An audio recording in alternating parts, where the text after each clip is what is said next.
Welcome in again another week. 25 questions to 25 ranked teams according to the AP poll. Glad to have y'all here. If you haven't yet subscribed, no time like the present. Myself and the man asking the questions, you know him, Kaiden Smith. I was ready to give you like a really big, I've done a lot of like big intros, and so I wanted to just like kind of give you a little sleight of hand there. Everybody knows the credentials. If you don't, Kurt Cinetti style. Google the guy. Man, this 25 is a lot of different logos here. A lot of different logos that keeps changing week in and week out, and it's funny to see, like, you got BYU, you got Vandy. Not funny to see BYU on there, but see Vandy in the top 10. I digress. Cato, one, how we doing? Two, how we feeling about the Buckeyes?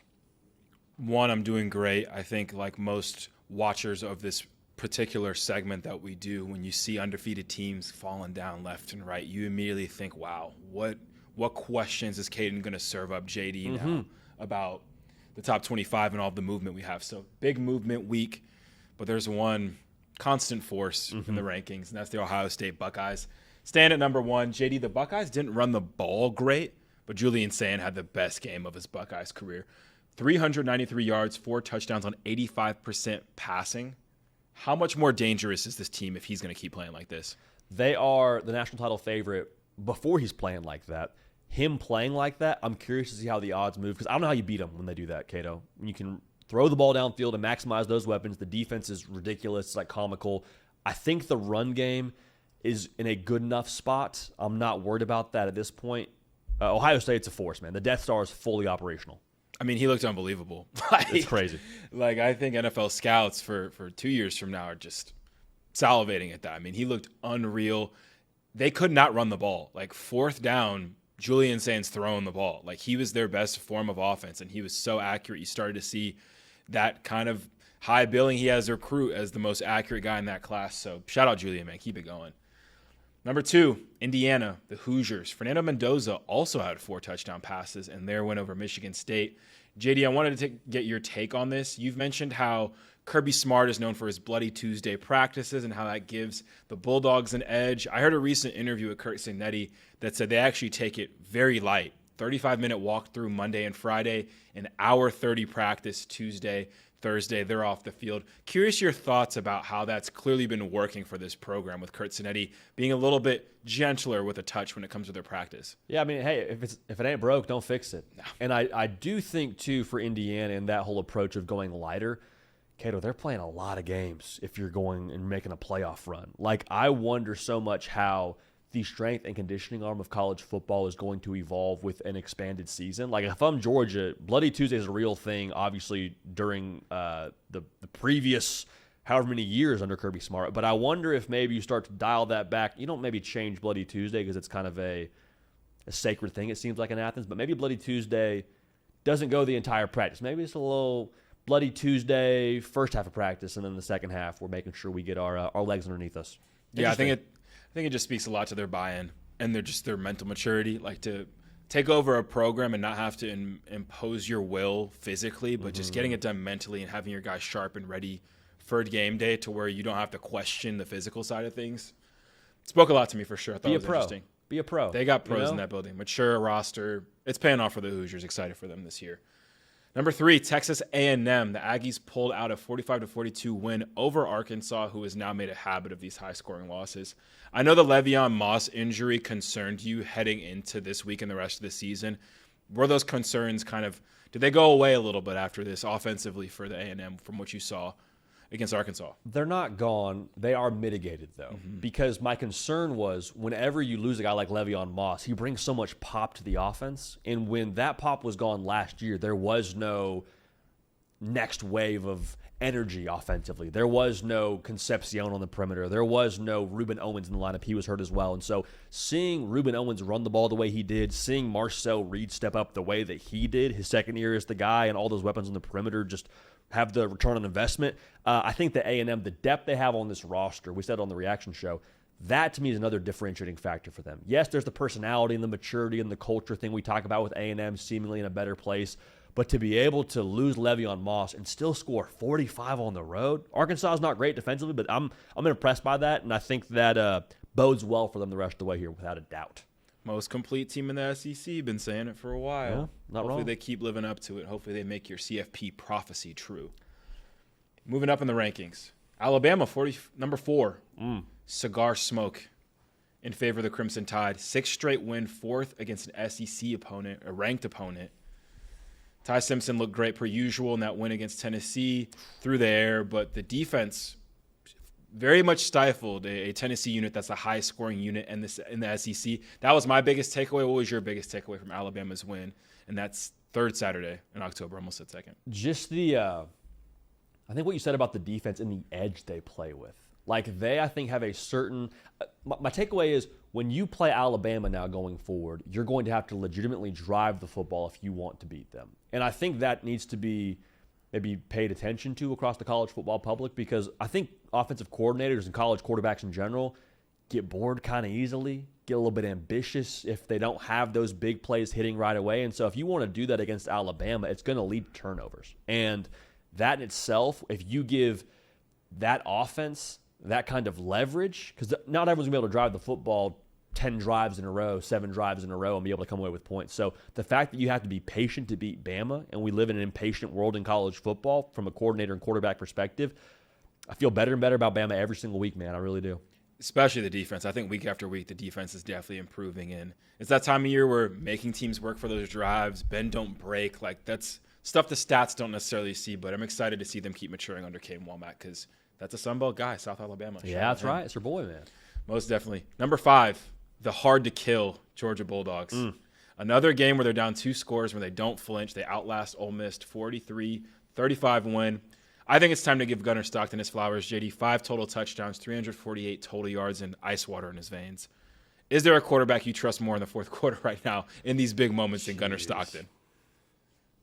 It's tough to say anybody besides Gunnar Stockton because he's got the skins on the wall. Like, are there quarterbacks I like more than him? I think Marcel Reed's I don't think he's number 1 in the power rankings in the SEC without going through a full list of dudes. But the fact that he doesn't flinch, and the fact the guys around him don't flinch too. Like, just the overall wiring of this Georgia football team. We can say what we want about the secondary, say what we want about the defense, but when they needed stops, with Ole Miss doing what they did against them offensively throughout the duration of 3.5 quarters, when they needed stops in that second half, they got them, and Gunnar Stockton went in for the kill and capitalized. So I think that itself is something that is just marking of Georgia, and Gunnar Stockton in that same way, with the way that he fits this team and the way that they have been able to find ways in the second half whenever they're down. It's hard to say anything negative about Gunnar Stockton after a performance like that. Yeah, I think just from a temperature and a temperament standpoint to his mobility, it's very clear that this is what this team needed. And we'll get to another quarterback that used to play for Georgia here that looked quite the opposite than Gunnar Stockton this weekend. But before there, number 6, Oregon. The Ducks took out their anger on Rutgers following that loss to Indiana. JD, 750 yards of total offense, 415 rush yards, and a 56-10 win over Rutgers. Is this exactly the response you wanted to see from Oregon coming off of that loss? Yeah, I think the discussion around Oregon post-Indiana got a little bit out of pocket because, and I get where it came from, because you say, well, JD, Penn State's not very good. Evidently, James Franklin's no longer the head coach there. So, like, Penn State, they're a whole, problem of themselves. And that was kind of the win that a lot of people were propping Oregon up by. And then you lose to the, according to some folks, one good team you play in Indiana, and they beat you by 10 at your place. But I'm just like, have we not looked at the other games that Oregon's played where they're just boat racing teams? And Rutgers, I don't think, is a bad football team. I don't know if they're, like, phenomenal, but I don't think they're a bad football team. For Oregon just to absolutely, frying pan to face them, that should count for something. I understand it's Rutgers, and it's not the big logo people want to see, but, like, using your eyeballs and watching Oregon play football, I think they're still one of the 10, definitely one of the, I think in my opinion, they're one of the 5 best teams in college football, personally. I don't know how many teams are capable of doing this in their conference.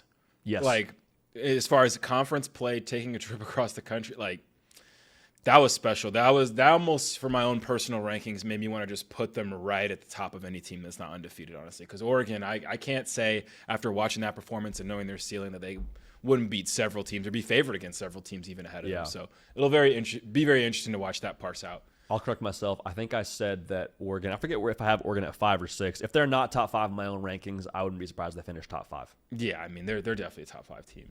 No question, in my book at least. But number 7. They're 5 in my rankings for the record. They're 5 in my, I'm not just out here all over the place here, Kato. I just want to make sure I'm not speaking out of pocket here. Oregon number 5 for me. Everyone knows. Top 5 team. Everyone top keeps up with the nothing but ball, so I think it's already kind of ingrained in everyone's mind compared to the AP. The AP has Georgia's Tech at number 7. Yeah. Ramblin' Wreck, they stayed undefeated with a win over Duke. They're now the only unbeaten team in the ACC. Do you think they can stay undefeated heading into that finale against Georgia? They have Syracuse, they go to NC State, they go to Boston College, and they play Pitt. Dude, they're that person. Whenever I think all of us have like gone to see friends run in a like half marathon or 5K or like you have friends that like run those kind of races, Kato. You know what I'm speaking to here. I think it's kind of a common experience we have as human beings.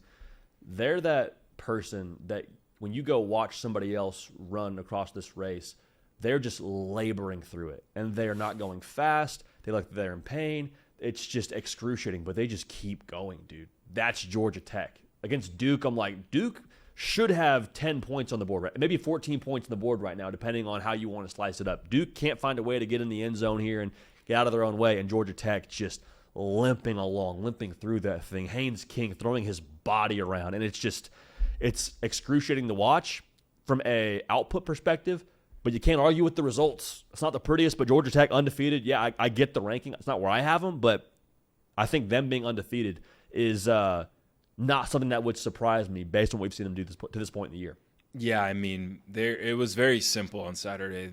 It was a team that finds a way to win, a team that finds a way to lose. And Duke has been doing this all year, and Georgia Tech's been doing this all year. So very curious. I mean, you can never take Syracuse lightly. Pitt has looked good. So as long as Georgia Tech just keeps doing them and they just don't get out of their character, I mean, I think we could see an undefeated Yellow Jacket team playing against Georgia at Mercedes-Benz. But we'll get there when we get there. The ACC's crazy. The Big 12's crazy. Every conference seems like every given Saturday kind of league now. But moving on, number 8, Ole Miss. They took their first loss of the season versus Georgia. But I think it's very clear that Lane Kiffin can cook up a game plan and Trinidad Chambliss can play winning football. With one loss now, they got games against Oklahoma, South Carolina, the Citadel, Florida, and that Egg Bowl. Do you expect Ole Miss to be in the college football playoff? I don't expect it. It wouldn't shock me.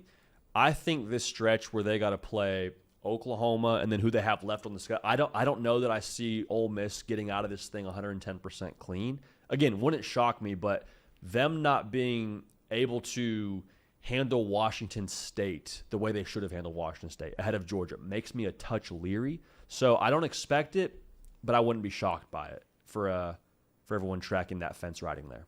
I will say the Egg Bowl is probably more interesting than it's been in a while. So already excited about that for rivalry week. But we got bigger fish to fry. We got Oklahoma this week. Stay focused, Rebels. Number 9, Miami. Friday night, Canes were upset by Louisville at home. In a game that has a lot of people, I feel like, thinking a little differently about this Miami team. Do you look at the Hurricanes any differently after that as maybe a team that could come up short of the postseason like they did last year? Yeah.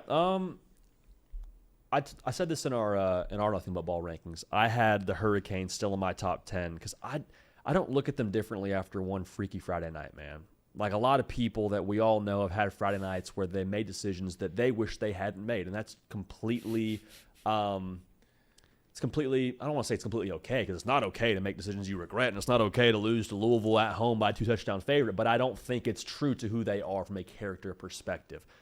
This is going to be interesting, though. It's going to test the overall like professional mindset that we spoke to before the year. Like they've got a lot of guys from the portal, and they've had success with those portal pieces, but being able to reset after a loss like that, not point fingers as social media accentuated in Carson Beck's post-game press conference, I don't think that they're just chalk it up to, oh, man, Miami's not who they thought they were. I think they're still one of the best teams in college football, and I still expect them to win the ACC and be in the playoff. I will say this. I didn't even think of this till I was looking at it. Did give me one concern. Carson Beck's 4 picks is one thing. His lack of mobility might be a little bit more concerning for me, especially when they get to, like, playoff time. He's the least mobile quarterback of the top 10. And we saw that kind of get him in trouble as well. Curious to see how that plays in the future as far as defending Miami, because everyone else has an answer with their legs on this list. When you look at Haynes King, Dante Moore, Gunnar Stockton, Marcel Reed, curious to see if that catches up to them, because that'll make things interesting. Speaking of mobile quarterbacks, number 10, Vanderbilt, anchor down. They took down LSU at home. They break into the top 10 poll, or the top 10 of the AP poll for the first time since 1947. Really simple question, JD. Should the Commodores retire number 2 in First Bank Stadium? I don't think there's a more impactful player for a program in recent college football history. I'm trying to even think who he'd be akin to when it comes to like impact at other places. I think it's like obviously Johnny Manziel's someone he looks up to. They called the new stadium the house Johnny built. That was a whole frenzy. Cam Newton had a huge effect on Auburn. I think relative to a school's history, like he has lifted his program to places that they have not sniffed in a very, very, very long time. Clearly, 1947.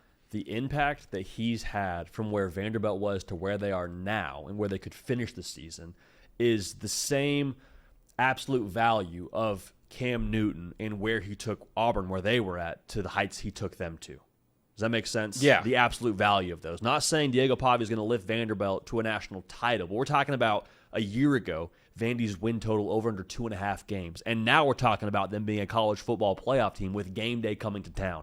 A lot of that, yes, due to Clark Lee, yes, Tim Beck, all that is 100% true, but Diego Pavia at the epicenter of all those things. Retire number 2 tomorrow, dude. Retire it. I think we're in a culture of retiring numbers too early, obviously. Like the Colorado thing got people fired up a little bit. Even like Caitlin Clark and Paige Beckers have both had their numbers retired while they're still playing. I think this would be the most warranted version of it because, I mean, this dude is putting this program on the map in a way that wasn't even close. Like, him putting them on the map like this is almost more impressive than what Cam Newton did winning a national championship just because Auburn has been closer to that. Like, this team looked like they were going to be irrelevant in the bottom of the SEC for a very, very long time. And looking at his track record everywhere he's been, he's a winner, man. And we love Diego on this program. Hopefully, freaking winner. Hopefully game day is turned like he'd want. Oh, it will be. This weekend. Way. It's going to be New Mexico game day, dude. You kidding me? It might as well be live from Albuquerque with how much Diego Pavia is going to have the people out there. I have to imagine. Pavia's on the prowl for sure. It's good stuff. Number 11, BYU. Proving you wrong, JD, and continuing to roll with an impressive win over Utah. And I have an announcement, JD. I am on the Bear Bachmeier train. He is must-watch football. He's a one-of-one watch in college football. He's a true freshman. He's an awesome player. I watched that game front to back. I'm bought in on the kid. I want to know if you're joining me on the Bachmeier Express. That's my question for you. I'm going to respectfully wait to see where that train ends up at. I might catch it at a later station. And it's not a Bear Bachmeier thing. It is I don't know, and you're not going to like this. I don't know about Devin Dampier, dude. Neither do I. I don't know. And so I'm trying to weigh the value of BYU being impressive and winning that game is absolutely true. I'm also like, Utah, what do I think of y'all at this point? Because before I was like, I know they're good up front in the line of scrimmage. So I'm not to make this a Utah discussion, but the answer is I'm going to wait for the next flight, wait for the next train. As of right now. I want to make it clear, I'm not like picking BYU to do like anything crazy. I just have season tickets now for Bear Bachmeier. Like if he is on my television, I'm watching it. So that's what I mean by the Bachmeier train. Like, okay, sign me up. I'm just watching him whenever I can now because that was like the first time I like really closely watched them. He's just so fun. His body type's different. He moves different. He's like some fullback to his game. He'll hurdle something. Like he's must-see TV now, and like I'm bought into that. So BYU fans, like I think y'all are undefeated. Like I think y'all can still roll, but he is what makes it go for me, man. I changed my answer then. I'm in on he Bachmeier, fires me Let's up, go. man. He's fired me up. I'm just in on him. Like I will be following his career closely now, no matter where he ends up. If he stays at BYU, if he goes, Bear, you have a fan in me. Let's go, Bear. All right, I'm in. Sounds like two Sold. fans. Sounds like two fans. Yeah, 2 tickets, please. 2 tickets to the Bachmeier Express. Number 12, Notre Dame. The Irish made you eat crow. They ran all over USC in a 34-24 win at home. Got to go through these numbers. 228 yards and a score on the ground for Jeremiah Love, was also the team's leading receiver with 5 catches, 37 yards. Jeez. Jadarian Price, 87 yards on the ground on 13 carries with a score, not to mention a 100-yard kickoff return for a touchdown. Do the Irish have the best backfield in the country by a mile? By a mile is a tough qualifier. I was about to say just yes and not even think twice about it. Couple of backfields out there that are pretty solid, dude. Couple of backfields that are pretty nice. Like Georgia's backfield may not be that first answer, but it's the first one that came to mind. They have a lot of backs. A lot of different body types. there. Yeah. Oh, A&M, whenever Le'Veon Moss is healthy, they're in that mix. Penn State's been underwhelming, but like they got some good backs. So I'll say yes. How about like a half mile? Half mile, fair to say? Half mile Notre Dame. If I had to draft backfields, they are my 1-1. And I don't think twice about that, if that clarifies it all. I think it's a country mile. I think Jadarian Price would start everywhere in the country at this point. Like, Jadarian Price is so good. Like the kickoff return is like, okay, cool. Like you got to see it. He's been doing this all year, guys. Just if you haven't watched Notre Dame yet, you look at the rest of their schedule. I pray for the defenses that have to tackle those guys because it's about to get wicked. I know who I was going to say. What Jordan Marshall did for Michigan this past weekend. That's fair. Closes a little bit of the gap. But I'm not disputing them being the top backfield at all for those watching at home. Like Notre Dame, 1-1 backfield, no question. But Michigan, pretty solid stuff too. When Justice Haynes is healthy, it's a good 1-2 punch. It's a good counter. Moving on, number 13, Oklahoma, another bounce-back team. They sealed the deal, got a win against South Carolina in Willie B. JD, my biggest takeaway, running the ball without John Mateer. 171 yards on the ground. Have our first fill-in-the-blank question of 21 questions. Oklahoma is blank if they can run the ball without John Mateer. Dude, Oklahoma's 10-2 in the college football playoff. If they can run the ball without John Mateer. Because that defense is so good.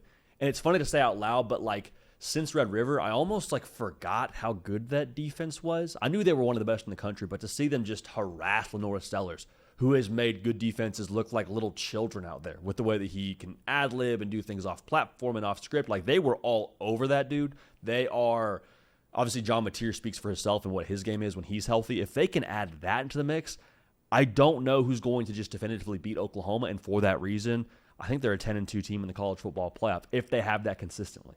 Yeah, I mean, they reminded the country real quickly that what their defense is capable of, and I think the schedule is obviously a gauntlet. We know that, but man, if this run game can now complement the defense, because that's a huge part of the puzzle as far as being a good team in college ever, and that's always a great formula to have. But asking less of John as he continues to ramp up with this thumb, Oklahoma, man, stay at it because the schedule's hard, but y'all got it, man, y'all got it. Number 14, Texas Tech. Red Raiders fall to the defending Big 12 champs, Arizona State. An absolute thriller. It was like my favorite game of the weekend. I think Texas Tech had some injuries. They battled back. They ultimately lost 26-22. Another one, man. Do you look at the Red Raiders any differently after this loss? I don't. If it were in Lubbock or if it was with Baron Morton, I'm not backing off my Will Hammond stock at all, but it was an inspired ASU team. It was in Tempe, all those things. Like, I still trust the high gear moments for Texas Tech. I don't think it takes away from what they've done at this point in the year. So I still think, and BYU's going to hate this, I still think Texas Tech's probably the best team in the Big 12, and I feel pretty comfortable saying that. It's funny because, like, there are two undefeated Big 12 teams now that we got to BYU, but we'll get to another one here coming up. We were waiting for the Big 12 to Big 12, and now it's starting to do it. So now I just cannot wait to see how this unfolds because they, again, you and many others probably still think they're the best team in the league, but they're looking up at 2 now. So it'll be so interesting to watch this conference play out. I love this league. This league. Number 15, Mizzou. Missouri Tigers almost fell to the Auburn Tigers, but they pulled out an overtime win on the Plains this weekend.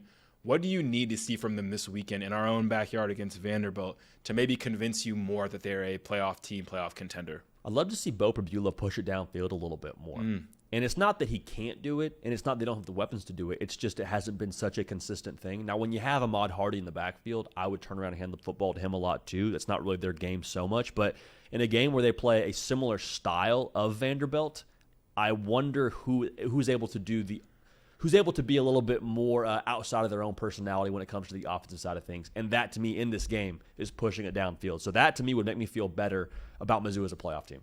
Yeah, I think they've kind of tailed off offensively since the start of the year, which many teams do because your schedule is obviously a lot different. They settle into SEC play, get back to their ways on offense with that schedule. Look out for Missouri. Here we go. Number 16, Virginia. Washington State gave Ole Miss a scare last weekend. They did the same for the Cavs this weekend. They won 22-20 over the Cougars for their third straight one-score win. Do you think the Hoos can stay unbeaten playing like this in ACC play? No.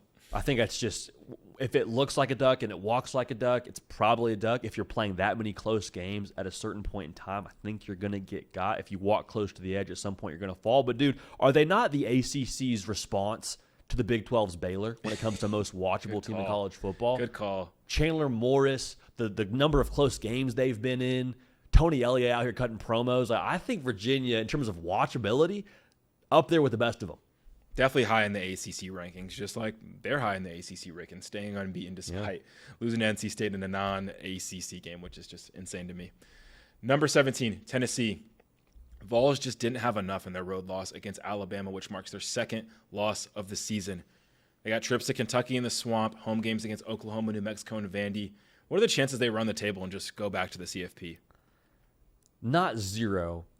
I think it's somewhat low with Oklahoma, what we said about their defense. And honestly, Vanderbilt looks like they're going to be a little bit more to deal with than some people thought before the year. But I still think that we need to view this year through the prism of what we thought before the year about Tennessee, which is if they can win 9 games, great year. Josh Heupel's a dog. The way he got Joey Aguilar ready to play, all those things. So I understand that if you get some momentum as Tennessee did this season, looking as good as they did early, you start to calibrate expectations and ratchet those up. I don't view Tennessee all that differently. I still think they're a good team. I don't think less of Josh Heupel. I think more of Josh Heupel, if anything, and them not making the playoff doesn't change how much stock I'm holding for the good folks out there in Knoxville.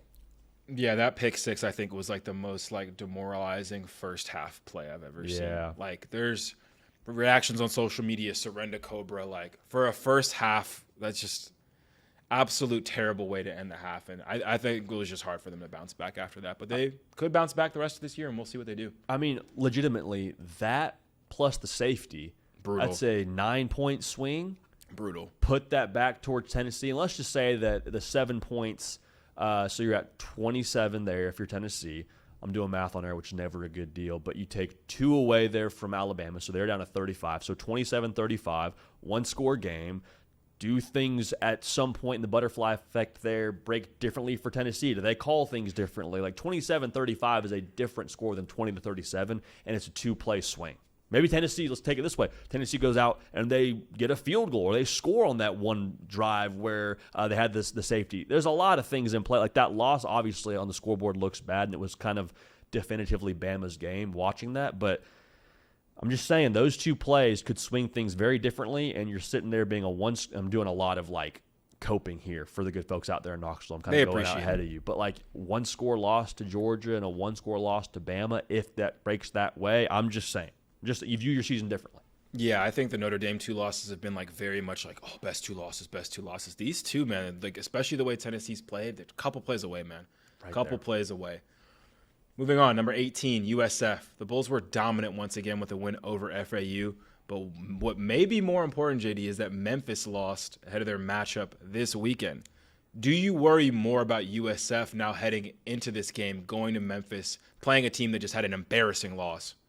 You know exactly where I'm going. You mean, dude, we're synced up. We're synced up. I'm a sucker for teams that lose a game before a big game because I'm okay, you got that out of your system. You got hopefully some sense of urgency. You got the correction, hopefully, when it comes to all the things you did wrong the week before. So I think Memphis, again, I'll say it in a weird way, more dangerous than if they had won. And also USF, you're oh, they already lost a game. If they lost to UAB, we can beat them. Just tricky spot, tricky, which is not the things I want to be saying if I'm a USF fan ahead of a big game against Memphis. Yeah, tough loss for my Tigers here, but we'll see. It'll make things so interesting if they beat them because now it's we're comparing a Florida loss to a head-to-head loss, and then we still have the conference title. It's going to get wacky over there. Tulane still in the mix.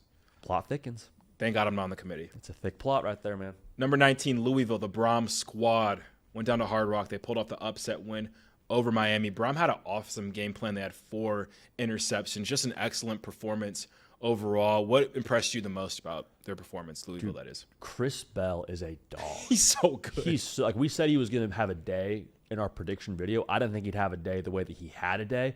Kato, I just got a vote on the Biletnikoff. He's getting a vote. Chris Bell is going to get a vote. I don't know if it'll be the vote to be the guy, but if he keeps doing what he's doing, his body of work feels somewhat irrefutable with how he's hooping right now. So Chris Bell can take over a game, 100%. That was what we'd affectionately used to call a bag game. There's a bag year where someone plays very well, they get their bag because of it. Bag game for Chris Bell. If Sunday scouts are watching that game, they're yep, that'll do it. Unreal. That performance will do it against Miami. So Check. Huge kudos to the Cards. Number 20, your LSU Tigers. They took their second loss of the season to Vanderbilt, and now they enter absolute win mode the rest of the year. Where is your current confidence right now with the Tigers making the postseason? All I have left is my heart, man. Before I had logic, before I had copium, before I could talk myself into LSU winning out, now I'm just in my heart willing it to happen. My heart goes on, but LSU, things have gotten weird very quickly. There's no logic for me to hang my hat on for LSU, unfortunately. And that's me saying that having picked LSU before the year to win the national, there was all the logic to the point where I picked them to win the whole thing. O-line looks bad. Nuss is out there running for his life. Defense hasn't been bad necessarily, but like not timely. And Diego Pavia is just crafty, made him look a little bit not foolish, but not great. So all those things piled up with A&M coming to your place, like you gotta put your heart and soul in it the way I got my heart and soul in it right now. Willing LSU forward here. It is what it is, man. It's tough. Very tough. I could hear the emotion in your voice there, man. I almost brought a tear to my eye. From the heart, man. From the heart. I don't have any LSU or Louisiana ties, but that's where I'm at right now. That's where I'm at, Kato. Hey, man. Hang in there. Yeah, I appreciate it. Schedule doesn't get any easier, but hang in there. It does not get easier, no. No. Number 21, Cincinnati. JD, this is my favorite question. I'm not going to lie. The Bearcats were unfazed by Section 231 and destroyed Oklahoma State this weekend, 49-17. They've looked great and honestly like a completely different team since that Nebraska game, week 1. JD, is Cincinnati the Alabama of the Big 12? That's a great question. Like, should we just ignore week 1 and be like, yep, this is y'all. Y'all look great. All you needed was Nebraska. So does that make Nebraska the Florida State of the Big Ten?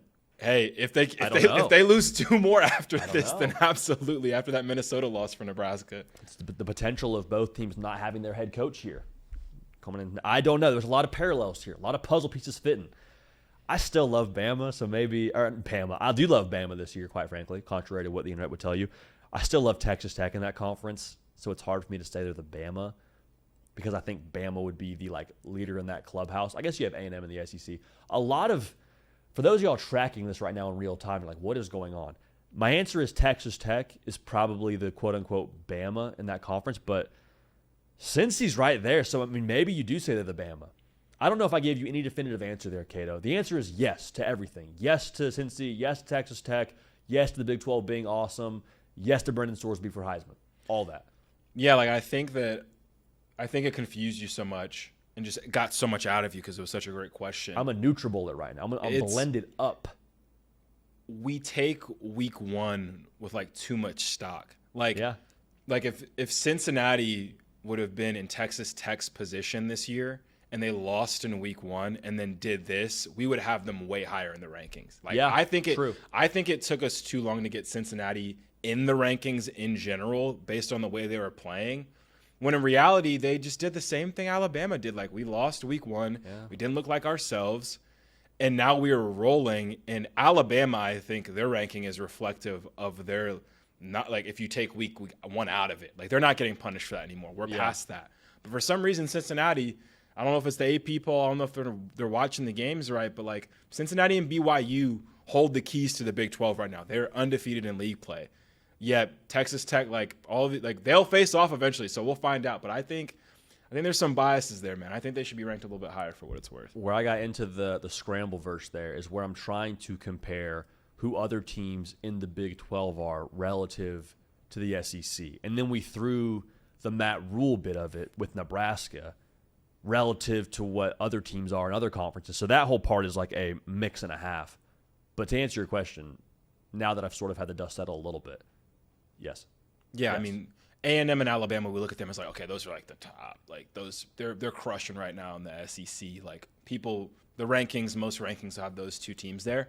The Big 12, though, no one's Cincinnati isn't at the top of everyone's Big 12 rankings, even though they're undefeated and they've been unconscious. So shout out Sorsby, shout out Satterfield, shout out Cincinnati. So A&M's either BYU or Texas Tech, depending on how you divvy that one up. If you're it's tracking at home. Yeah. This sounds like a segment. We have to think more about this. I think we can make more conference parallels. Yeah, I think holy smokes. We'd learn more about college football through it. I think it's there. Number 22, the Texas Longhorns, man. They survived a 16-13 overtime win at Kentucky in a game that was not pretty for the Longhorns. It was a bizarre game for the Longhorns. I think it's been a bizarre year for them. What should Texas fans be most concerned about after last weekend in Lexington? The things that you were worried about before are the same things I'm worried about after the Kentucky game. Now, the filter of it being Kentucky dials up the concern. Can I say this, though, Cato? Georgia's gone to Lexington a few different times and looked human on national title years. And so while, yes, I think this is real when it comes to concern for Texas, I'm not saying you think any more of Texas and you're not excusing the Kentucky performance. I also just think this kind of is how it goes in the SEC. Like, you go to Lexington, it's a weird place to play, and it's, for whatever reason, a tough team to play. The reason is Mark Stoops. Like, it just kind of is what it is, man. Kind of is what it is, and Arch has got to figure it out, and, like, this is how you're going to win football games. Sark said it, the identity of this team is special teams and defense, and, like, that's going to be how you win games. Offense got to figure it out, and you hope they do with Sark calling the show, but it's kind of what it is right now. It's not pretty, but it's who you are. Yeah, I think you could say, okay, Kentucky does this like every couple games, like they'll make someone Frisky look more human that looks superhuman in the SEC. The problem is Texas has looked like this other times this year. So I think the offense is a huge concern, and the fact that you're relying on Ryan Niblett to flip the field for you and put you in position to score, that's terrible. Like I think the concern's up. Got to get right before you play Georgia, man. Like this. Kentucky's not the only team that has and could do this to Texas on their schedule, so hang in there in Austin. I'd be curious how Texas fans feel about the playoff outlook right now, if they feel like running the tables in question or not, because I think you and me are kind of out on that, but I'm curious how in Austin they're feeling right now. Anyways. Anxious. I digress. Number 23, Illinois. 2-loss Illinois faces 2-loss Washington, now coming off their bye. And one of the most quiet playoff stakes games, I think, of the season, especially when you look at the rest of Illinois' schedule, because it's pretty workable. We're not previewing this game probably this week, so I want to give us a quick impromptu preview as the Fighting Illini travel to Washington, both 2-loss teams, 4.5-point underdog for Illinois. What you got? I look at strength for Washington, offense, playmakers, Coleman, Boston, DeMond Williams, and I look at Illinois defensively, and I'm like, man, it's not great. Seeing what Ohio State did to them, Washington's not Ohio State when it comes to their weapons, but I think they have enough to take advantage of that. Illinois is going to have to score to win this game and score with Washington at that clip. I don't think that's going to happen, so I'll take Washington. I wonder what that line is. Do we have the line? 4.5 according to BetMGM. 4.5 favoring the Huskies? Yep, at home. Home Huskies, man. So not a home dog, but a dog at home. I'll take the Huskies to win and cover. Curious to see how much tape they each watch of each other playing Ohio State. You know what I mean? It's like you'd like to think a lot. Both of these teams, both of us kind of got worried by Ohio State. Yeah. I kind of like what I saw from Illinois in certain stretches about like just their creativity and trying to get around that Ohio State defense. I'm curious if they could make some magic happen. We'll see. Interesting, low-key, high-stakes game, I think, in the Big Ten. I like that. Number 24, Arizona State. We asked last week if the Sun Devils could bring Texas Tech some trouble, and they did that. They did. Thrilling win against the Big 12 frontrunners. They are now 5-2 overall, 3-1 in the conference, with now the most impressive league in the conference. How alive are their postseason hopes? Kenny Dillingham and the bunch over there. They're alive, dude. They're alive. After the Utah game, I was like, man, I know Sam Levitt wasn't playing, but that might just be it. But very quickly, I was reminded how good Jordan Tyson is, how good Sam Levitt can be. That might just be the reason why they win games down the stretch. And it might not make sense all the time, but you'll look at what those two did in any given box score. You're like, oh, yeah, I guess that's why. I guess Jordan Tyson going for $150 is why they were able to win that football game. And that might just be the answer here down the stretch for ASU. That's how good they are. Jordan Tyson battling an injury or two throughout the game, man. Like, if they have to dig deep, they can make it happen, man. So shout out them. They'll take to that deep water. Too. The Valley's been activated. I mean, it's inevitable. We got All Kenny the way. Dillingham doing the worm after the game in the locker room. I love the Big 12. It's up. Rounding things out, number 25, Michigan. They returned to the rankings after an impressive 24-7 win against Washington. I personally think Michigan just had their most impressive win of the year. The defense looked great against a talented offense. The offense looked balanced, and Bryce looked smoother and more just overall better operation. Do you think the Wolverines have unlocked something now heading into this easy stretch before they play Ohio State? I don't know that they've unlocked a new gear. I just feel like they know the car better. You know what I'm saying? I feel like they just have a better understanding as to who they are, what their strengths are. Now, can they build upon that is the big question that I think you have if you're a Wolverine fan. But that formula of controlling the line of scrimmage and then getting a little bit quirky off of that seems to be effective. And Bryce Underwood absolutely seems to be working well within that. So I don't know if they have unlocked like more potential so much as I just think they know themselves better here, as you would expect a team would, but they seem to really be honing in on that in the month of October, moving into winning time in November. Yeah, someone who picked them to make the playoff. I like what I saw. Like, yeah. I think even if they get stifled in the run game, they showed some different looks in the passing game that they could pivot to even faster and keep defenses on their toes. And Bryce looked comfortable. The playmakers were playmaking, which we haven't seen a ton of. I like what they look, man. They're deep. They're young. If I had to buy stock in a team right now, man, next couple of years, give me the Wolverines. They're running end rounds to Donovan McCulley. I'm like, okay. That's what I need, man. Can do that. Let the playmakers make, man. I like it. Play. I like it. Anyways, that's good stuff, though, Cato. 25 questions, 25 ranked teams. As always, though, there's a little bonus here on the back end for the folks. We flip this thing on its head and we say, Cato, you've been asking a lot of questions. How about we give you a question to answer here? And that is right in the vein of what I wanted to ask you. You mentioned Michigan in the playoff. I want to revisit the playoff prediction, more specifically, national title prediction. I gave my revised national title prediction last week. National title pick 2.0 had Ohio State winning the national championship, beating Oregon. 2.0, Cato's national title prediction. Who's your national title game? Who's your national title winner? Great question. And I deserve more crap for picking Penn State. Like, you were forward facing. Everyone's gonna dog the forward facing people. I'm behind the scenes. Get to make my casual Penn State pick. Clearly, it's not working out. Right now, give me a national championship game of Ohio State versus Texas A&M. Ooh. And I totally put you on the spot here for those that are listening or watching. I don't want to follow you and take Ohio State as well, but I mean, after seeing Julian Sayin play like that, let's lock arms, dude. Let's do this thing together. I'll take Texas A&M just to go against you. Okay. I still think they're the most complete team in the country. I think they'll be a little bit more battle-tested than an Ohio State given their SEC schedule. I think Marcel Reed has more answers with his legs. We could get Le'Veon Moss back by that time as well, but Ohio State's defense might just shut them out, and then it doesn't matter. So I would give me Texas A&M. I'll rock with them. Would not be surprised if Ohio State won, though. I mean, they're gonna repeat. I think they're gonna repeat, but I want Texas A&M to win. I want to will them to that, and I think it's possible. Anything's possible. Let's go, dude. Anything's possible when Marcel Reed has the Sonic Smasher, just in a pretzel, ready to operate. Playing with his heart on his sleeve, trying to make sure Darlene doesn't leave him for the Smasher. Yeah. You're gonna be the man over on Aggie Yell and Texags, bro. They're going to be hit them with it. Hey, the war. We got to get you an Aggie ring, an honorary Aggie ring. You have to graduate to get one of those, man. I can't take that.